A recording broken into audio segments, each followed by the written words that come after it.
Alright, so this is my other bit of information that I'm going to be providing to the rest of the world.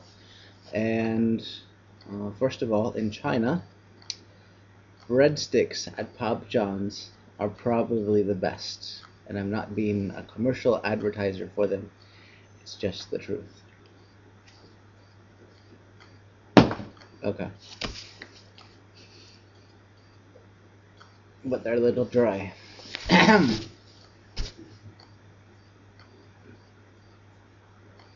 Hold on.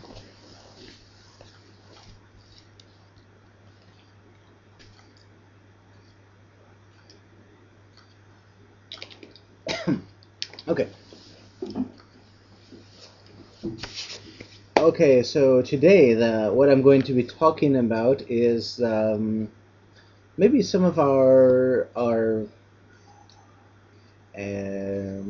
what do you call it? Okay, our ancient history that maybe we might have misinterpreted. So this is going to kind of start out as I don't know, an Irish bedtime story to start off. Um, okay, so anybody that maybe has read about ancient Ireland and all these interesting fairy tales and legends and so on and so on.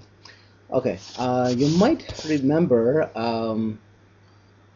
the story about the Didanen.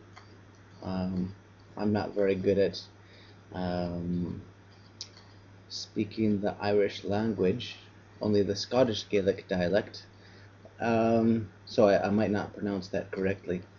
Okay, but anyways, if you want to summarize what happened in this little story, okay, once upon a time there were this group of people called the Tuatha Dé Danann.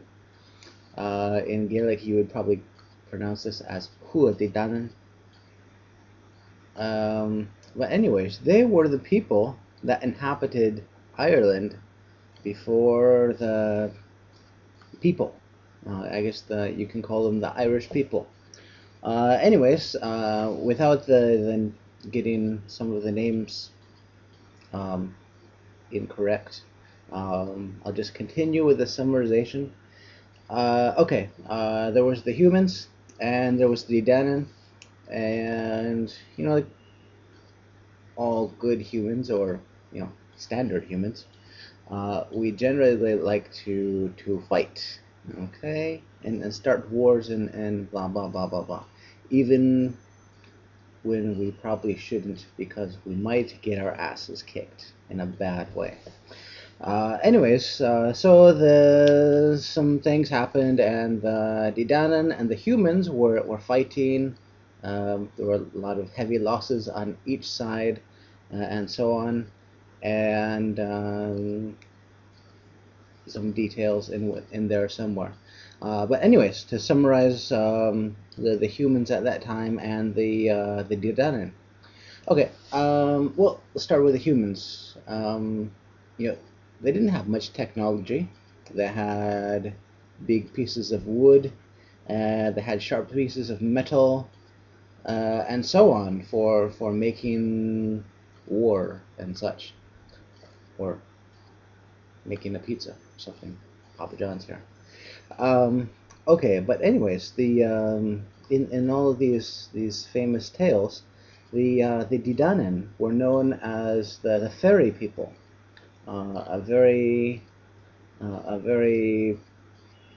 advanced race of, for lack of better word, people, although they weren't human, probably weren't human.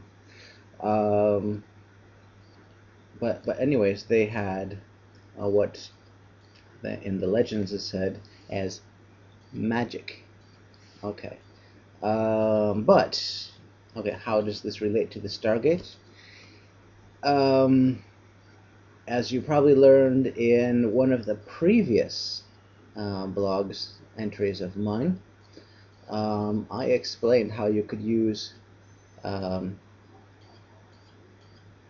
a Stargate to create a sort of cloaking slash phasing bubble.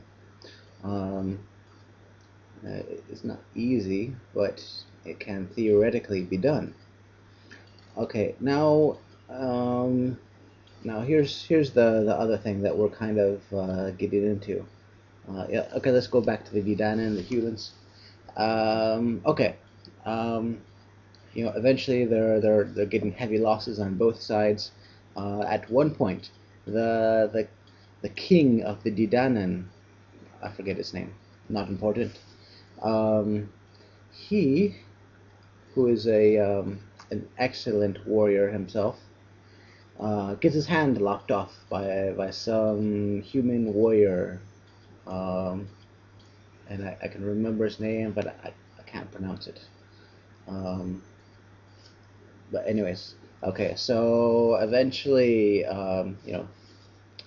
he gets a new hand, and it's made out of silver, and apparently, it works just as good as his old hand. Um, Obviously, all legends come from some kind of relative truth. So, um, this is the way I'm kind of looking at the Didana. Um, but first, we need to let's kind of make an analogy. Okay, imagine we have a laser gun, okay, or laser cannon, or any kind of pulsed laser that can burn through anything really quickly. Let's take, for example, a continuous wave carbon dioxide laser at about, I don't know, let's say 10 terawatts. That's not too difficult to get. Well, for regular people it is, but if you're military, not difficult. These are research lasers in some of our laboratories here in the States. But anyways, if you took that laser and let's say we took this back in time, maybe, let's see, when did we still have witch hunts? Okay, about 300 to 500 years ago. Okay, let's say 1,000 years ago. Okay, now the Christian religion was kind of the de facto um, um, say on science and religion and everything relating to the spiritual world. But at the same time, we have these people that are studying so-called magic and witchcraft, and the Christians had this habit. I should say, the Catholics, the Catholic Roman Catholic Church, um, had this habit of burning them alive because um, these other people's model of science or what they understood of nature was conflicting with something that was their own. Um, okay, but anyways, back then, if you could throw fire from your hands or lightning from your ass, you were a wizard or a witch, and they would kind of hunt you down for this. Or if some king knew that you were had this kind of ability, they would probably want you to have a certain position in their military so they could have some kind of tactical advantage. Okay. But anyways, now imagine the Didanan. People said that or the legend says that they had a magical power. Um, I think that just means they had more advanced technology than the humans at that time. Um, where, of course, where did the Didanan come from? I don't know.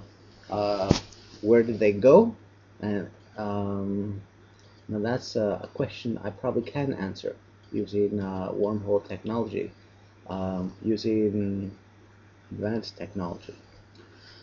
Okay, so yeah, basically, if you take an advanced piece of military equipment that can cause a massive amount of damage, say like a nuke, back into time and use it in a military setting, um, you would achieve some sort of godhood in more ways than one, probably.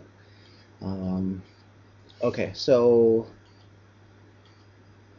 now that's kind of how I see the Didanan. I think they were a race of beings that were their science, the understanding of nature, understanding of science was way beyond the other peoples at the time.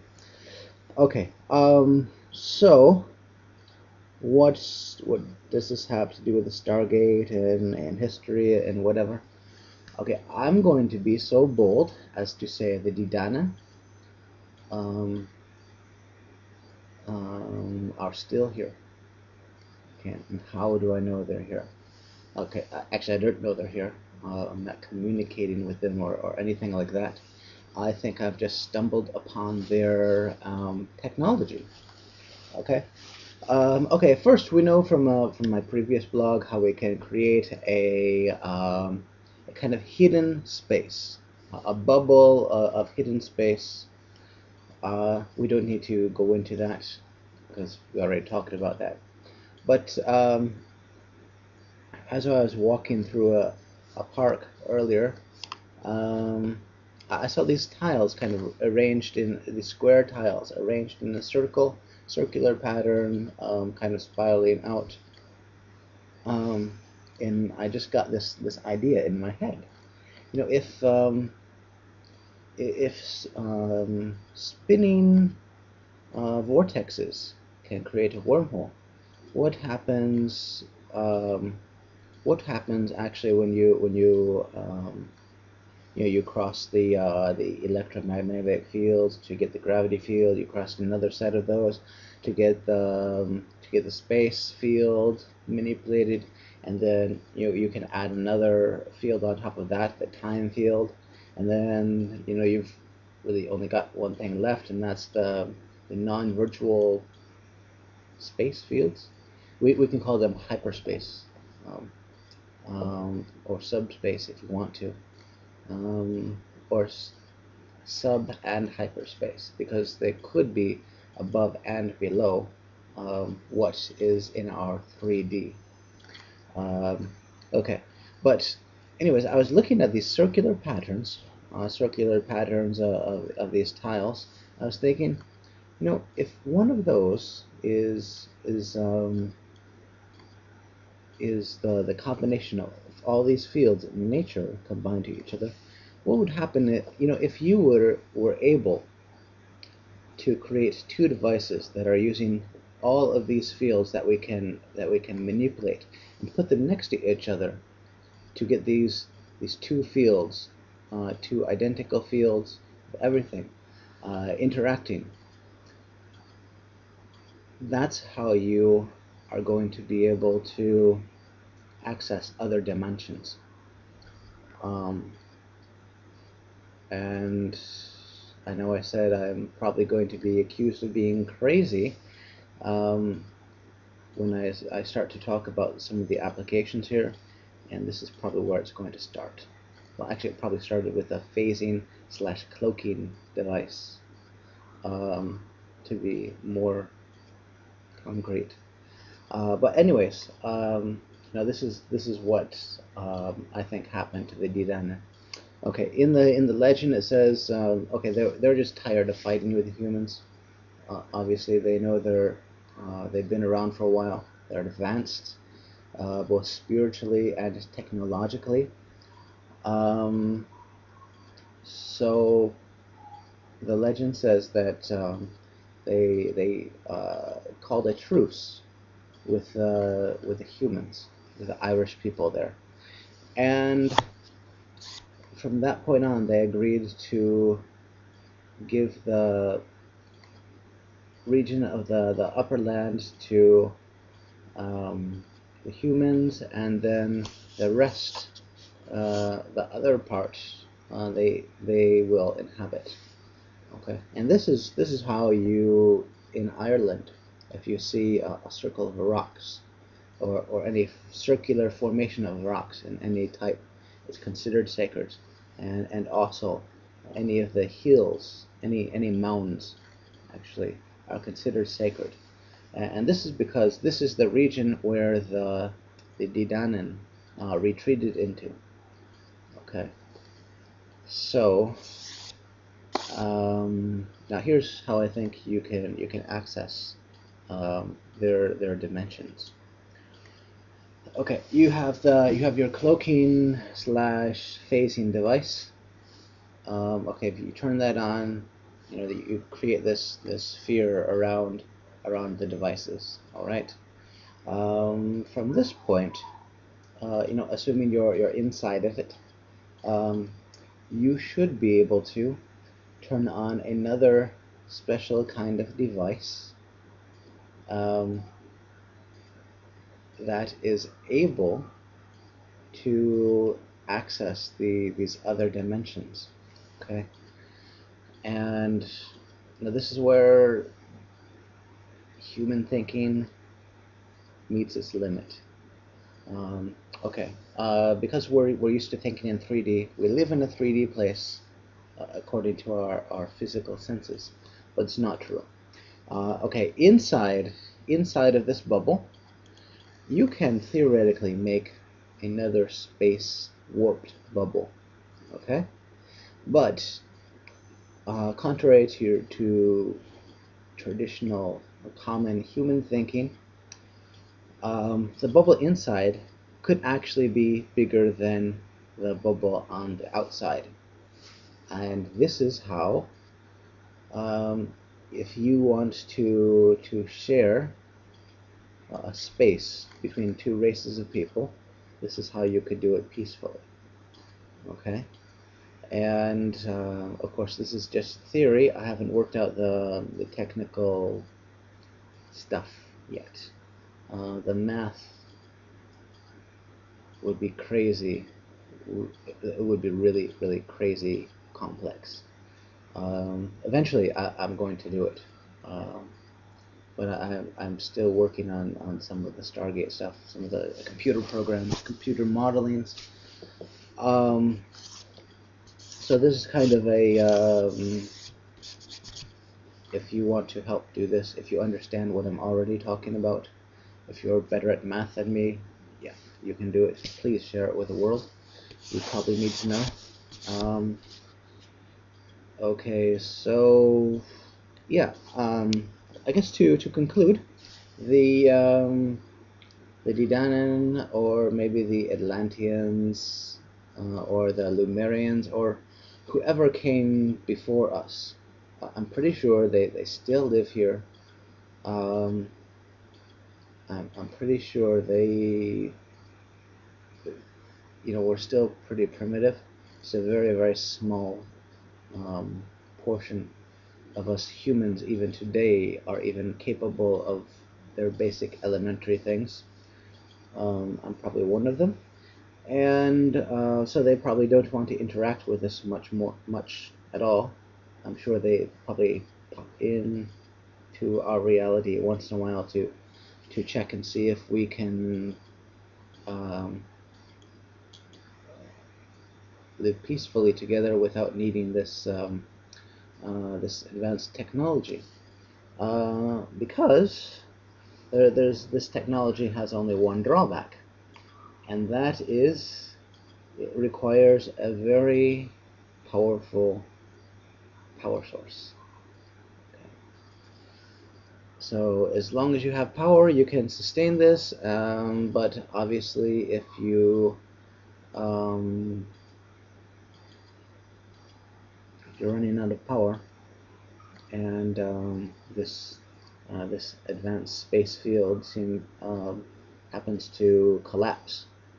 Obviously, they've built cities of their own inside of this space warp bubble. So if their technology ran out of a power source, it would automatically mix in with ours. And that would probably cause a lot of destruction in a lot of cities, in a lot of places, everywhere. Okay.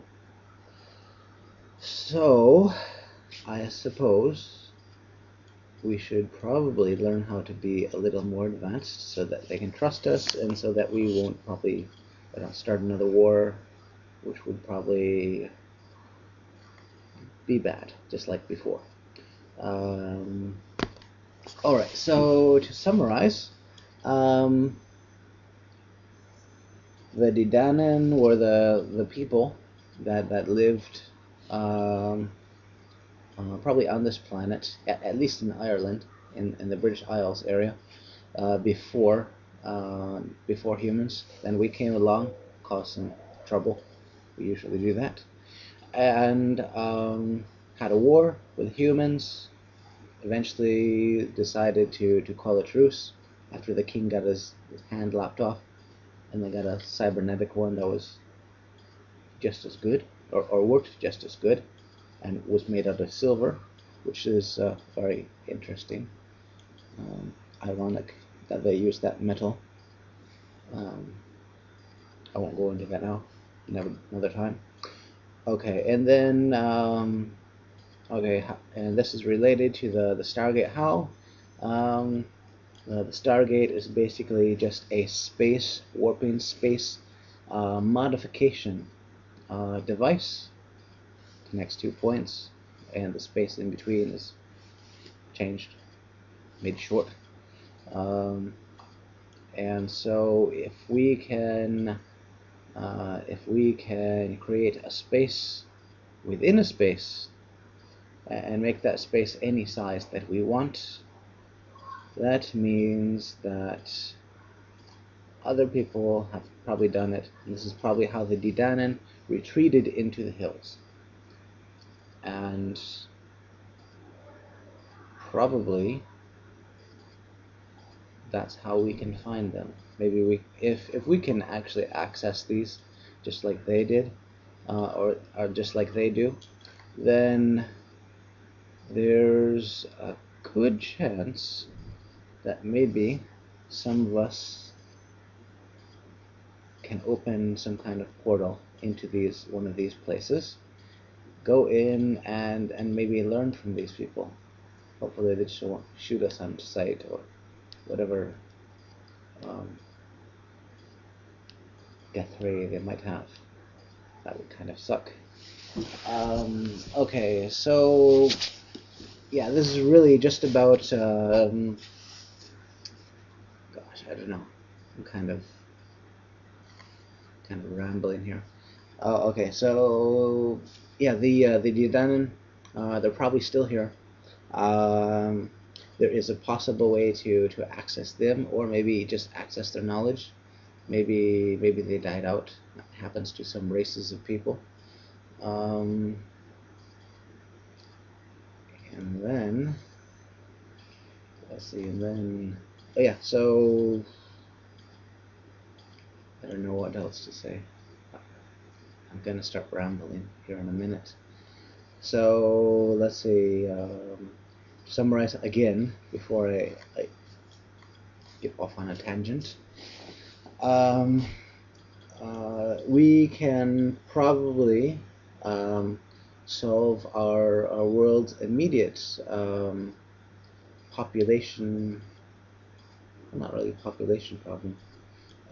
Some places are overpopulated, and in this kind of technology that can create a bubble within a bubble, and that inner bubble would be much larger than the outside bubble. This would be a way that we could continue civilization once we find that our entire planet is just too overpopulated. Of course, that's just assuming we don't have space travel technology. We do. We could probably terraform some places, and there would be livable, breathable places, and so on. Okay, so and yeah, at the end of this this movie clip, I'm going to be adding some of the pictures and things that let you know kind of how I'm understanding how to create portals to alternate dimensions. Okay. And okay, yeah. If you have any questions, I might have started to ramble a bit. Um, yeah, just send me give me some comments on my blog on this video blog's entry, and I'll try to clear them up. Um, okay, next, I'm actually going to be talking about an energy device that is able to extract energy from time. Okay. Until next time, see you.